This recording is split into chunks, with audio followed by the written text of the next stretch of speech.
Maverick 100.9, Aggie Lands, country alternative. It's Corliss. It's September, and I'm talking to Drew Cooper. I guess we haven't really got to catch up since Christmas. Isn't that right? It's right. It's been a busy year for everyone. We're all back to the grind full time.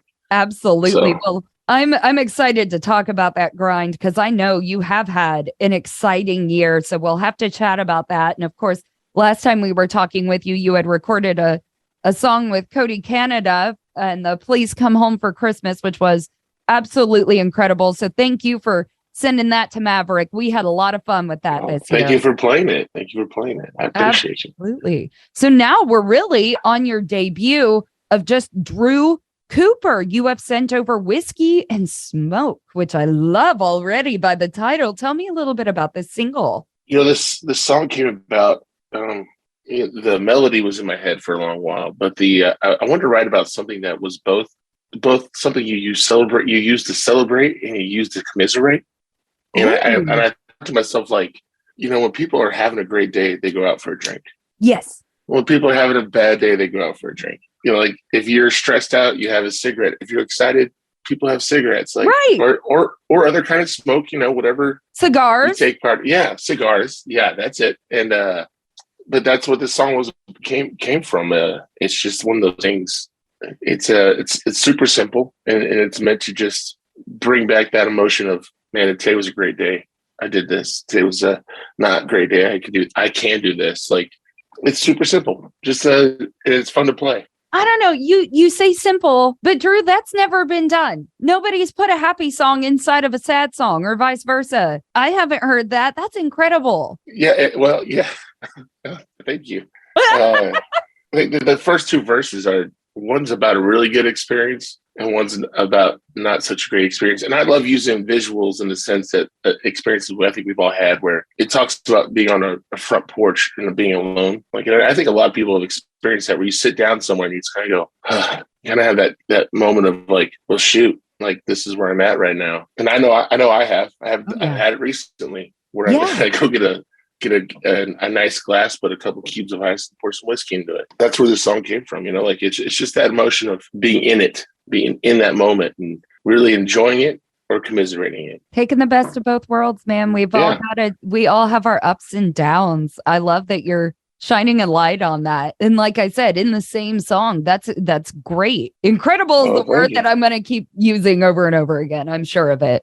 Well, thank you very much. Yeah, and it was a fun song to record. We really wanted to go for this almost menacing sound with it to the point where you don't know where it's going to go. Yeah, when it kicks off, because it's almost a little campy on purpose. Like it kicks off like this with these hard drums. The guitar and these hard drums, and then it's got I forget the name of the instrument, but you hit it and it makes like the sound of a rattlesnake or like a clicker. Oh, and cool!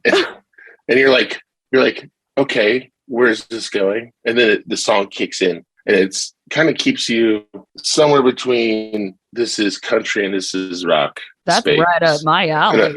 And that's where we wanted to stay with it. So, I love that. I can't wait. We got to debut this to everybody now on Maverick 100.9. Finally, it is Drew Cooper and Whiskey and Smoke. Due to copyright, Brian Broadcasting is not licensed to air this single for you in podcast form, but you can find it on any downloading and streaming service. And today's interview continues now. Maverick 100.9. You heard it here first. That was Whiskey and Smoke from Drew Cooper, and I have Drew with me. It's super awesome to chat with you again. And then I think I just had a flashback of how creative your brain really works. The things that you call simple can honestly be so intricate. And I'm very curious of where you got that from. Is that a natural musician thing? I would like to say anyone can do it. I think songwriting, I think there's some people that have a predisposition to songwriting.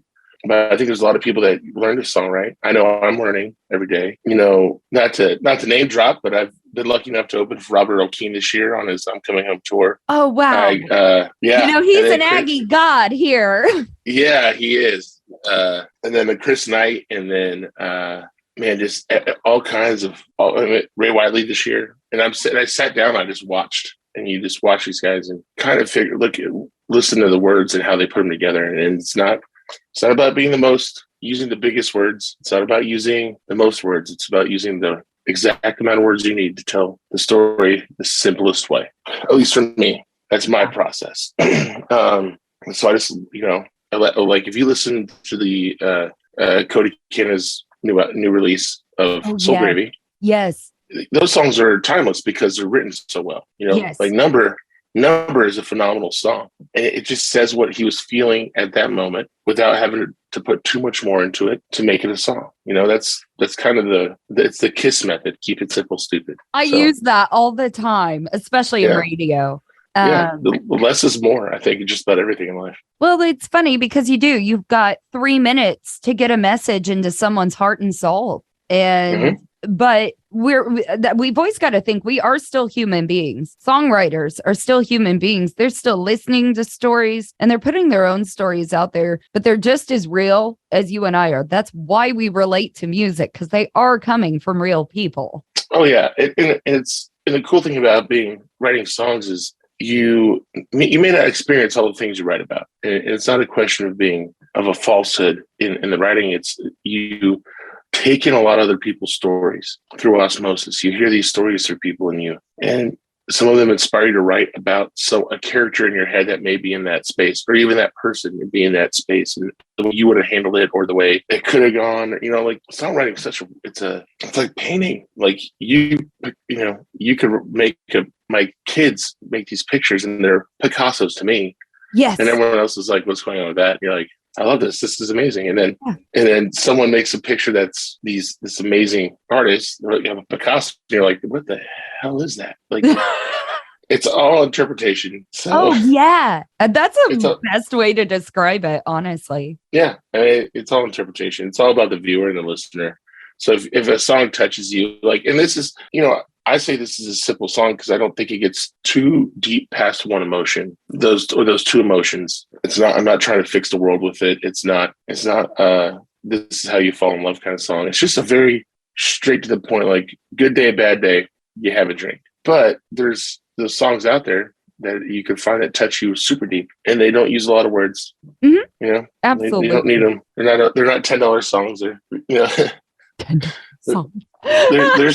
There's chords and so we don't use a lot of we like to say we don't use a lot of $10 chords because my writing's not too difficult. So I try to keep the music itself as simple as the song is most of the time. So right.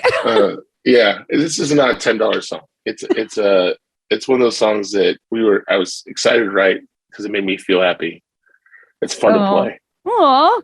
Well, and even touching on, like you said, you've got to play with some of your heroes this year. All of them. Like, you've had an incredible year. Do you know where that came from? Like, besides your hard work, because I do know, after speaking to you on a few occasions, you've really been pushing and you know how to meet the right people, and you're so kind. And I think people are drawn to you for that. But lucky in a lot of in the word kindness. You get a lot of kindness from other people, and a lot of it's just showing up.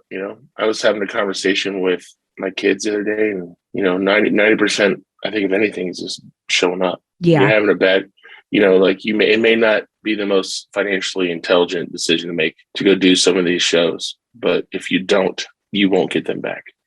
So it's about making those long drives to go somewhere, and then making the long drive to get home to see your family. It's when someone says, hey, would you be interested in this? It's about saying yes and going, and finding a way to manage your time and your ability and focus in the right direction. Again, the candidates have been great to me. Jamie Lynn and Court Patton have been great to me. I'm wearing a Court Patton shirt today. Jason Eady, like just all these artists. I'm not name dropping them. I want to give them recognition for being great.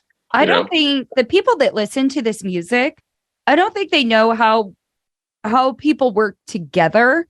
And it's almost like there's somebody behind the secret door. So not only are your favorite artists writing music and performing for you, but they're also helping other artists so that they can also write music and perform for you. Mm-hmm.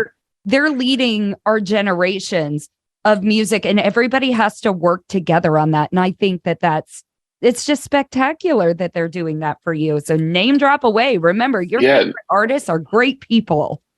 It's such a family oriented space. And so, and also the venues have been super kind. I'm not a known commodity everywhere. So having the venues go, yeah, come on, we'll give you a go. That's a big deal. It is. So, and then like, I had to go back to Cody being just like the godfather of family and going, hey, yes, let me help you. And he's had me on stage more times than I can count in places that I have no business being on stage. But he's always like, hey, come up, sing a song. I've told you before, Cody Canada's the reason why I'm in radio. He's the reason I started my career at 17 years old. I'm 32 now, and I'll never be able to thank him enough. And he didn't even actually do anything, but the inspiration you get from him and really all of these artists, it's enough to keep you pushing on and trying to live your dreams. Yeah, he's him, like, again, him and Shannon are some of the best human beings we've run into. And then there's a bunch of people behind the scene that just do so much that they probably don't want their names on the radio because they don't want the phone calls to be bugged. But they're right. But I know those people really that you're talking about. Yeah, they're just the fact that they'll give me the time of day and just their time in their day is a big deal to me. Well, I think you deserve it. I'm a Drew Cooper fan. I just am. I have been since the moment I met you on Zoom. We've got to meet up in person one of these days. Deal. I'm actually working. Hopefully, I'll be out that way in a couple weeks. We got a bunch of shows coming out here. I'm at Hinder, Montana.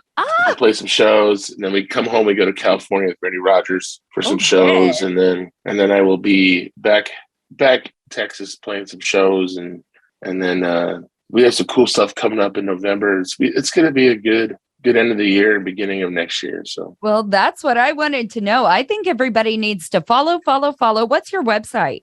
DrewCooperMusic.com. And then Instagram is at DrewCooper_music. Beautiful. Please go follow my friend Drew Cooper. He's an incredible artist with, clearly, you've just heard it here, an incredible heart. And I think if you find any music today, it's got to be Drew's. So, Drew, I really appreciate you coming to Maverick and debuting this for everyone. Thank you for having me. Thank you for having me very much. I appreciate it.